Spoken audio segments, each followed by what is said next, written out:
For an in-depth look at CPAC, we're joined tonight by political analyst and publisher of the Quorum Report, Harvey Kronberg. Harvey, welcome back to the show. We're talking about CPAC and Paxton winning the straw poll there for U.S. Senate, but how influential is CPAC really these days?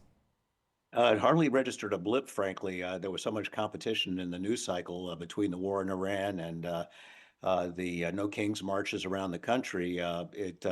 It was interesting to political folks like us, but I don't think it broke through in any meaningful way. Well, that's interesting because John Cornyn, our senator, who was, of course, not there, he got booed several times, including during Ken Paxton's speech. And I guess the question is, could that signal trouble for him in the May runoffs? Because these are the kinds of folks that vote in primary runoffs, right?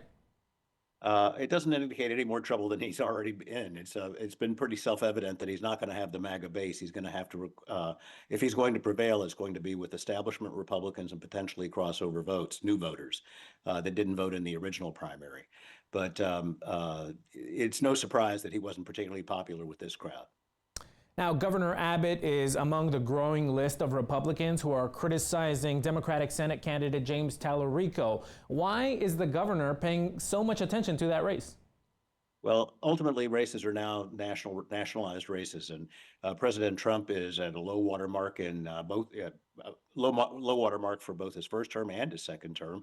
The war in Iran is not going particularly well, and virtually all the metrics that he wants to be evaluated by are negative. Inflation's higher, and we're involved in foreign wars. And frankly, there was a shortage of young voters, young people at CPAC. It indicates that the counterpoint to that, of course, being James Barragan being so popular among young voters right now.